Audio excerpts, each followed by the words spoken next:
He asked if I needed help. I told him I had a flat tire. He played dumb, asking me which one. I said the back passenger side. He started walking over to the other side, and at this moment, I dialed 911 on my phone. No. He sat through the window with his... To you before, I love Fnaf World. I think it is so underrated, and I always say Fnaf World is underrated. I love it so much. There's just a charm to it. I really do, and I know you don't like it, but I absolutely love it, man. I really do. I love everything about it. If I had allowed myself to work on it for one more year, just like really double its development cycle, and let it be a high res game, I bet it would have really been something. But like I said, who knows? Maybe for the sequel someday.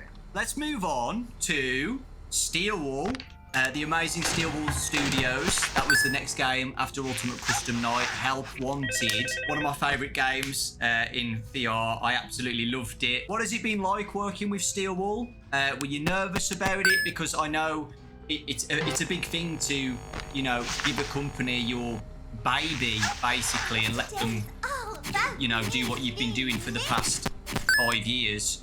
How was it for the first time letting someone else work on Fnaf? I was really nervous about it. I was really nervous. You know, I went several years still doing it by myself, even after I had the financial ability to pay other people. Again, I wasn't in that mentality of being able to do that. So even though I could have done that, I was still doing things just all by myself, all the way through Pizzeria Simulator.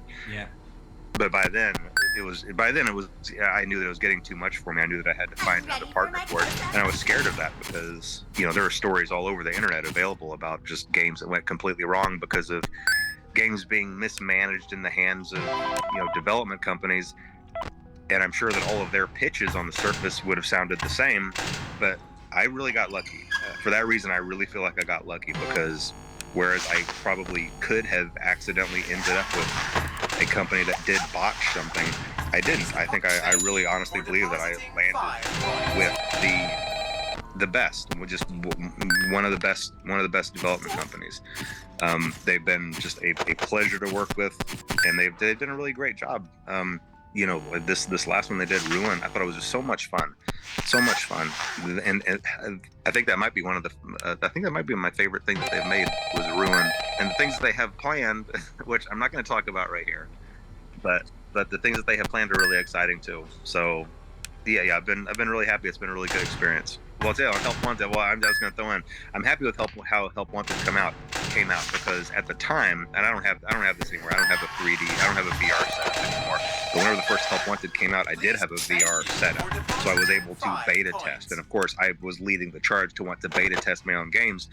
I got into the Funtime Auditorium and I noped out of it. I took the headset off, and I immediately got on the phone with Steelwall and said, I'm not doing it. I'm not going to test it. You test it. You're going to test it. You'll find someone else to test it. I didn't even get jump scared by Foxy. I was just in there in the darkness, and I knew I wasn't going to do it. And I never played it again. And I never played Help Wanted. And I never played Help Wanted 2 either. And I'm not going to. People need to understand it though, right? Because in the past, like when I've obviously done videos on Help Wanted 1 and 2, I get a comment saying like, it's not that scary, you overreacted, it's not that bad. But you don't know until you've literally put on the headset, right? Yeah. It's completely different, you know, just watching it from the screen compared to having the actual headset on. It's terrifying. Yeah, completely different experience. My other question, Glitch Trap is one of my favourite characters in Fnaf now. I absolutely love Glitch Trap. What are your thoughts on Glitch Trap as a whole, with the development of Help Wanted?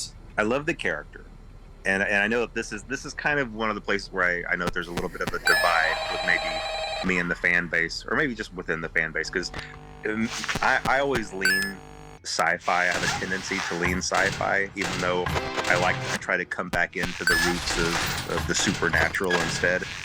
But I can't help my inclinations to lean sci-fi. So anything that involves possession of AI or possession of machines or circuitry, that I love that sort of thing. So I love the idea of Glitch Trap. I'm not a huge fan of the name, and here's the way that these things happen. Okay, and this happened with Burn Trap too. Whenever I'm in the planning phase with Steelwall, we come up with temporary names for these characters, you know. Whenever we're doing the pre-production document, I'll say, oh, well, he's glitchy, call him Glitch Trap. Oh yeah, he's Burn. We'll just call him Burn Trap. But then those names get embedded in the source code because they use those temporary names also.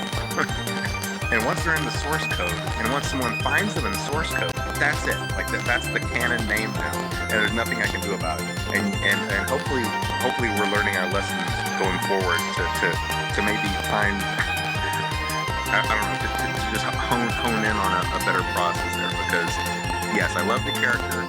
I'm not a huge fan of the name, but it is what it is for now. You know, it's the name. I love Glitch Trap's name. Could you think of a name, like, on the spot, like what you would want to call him, or not?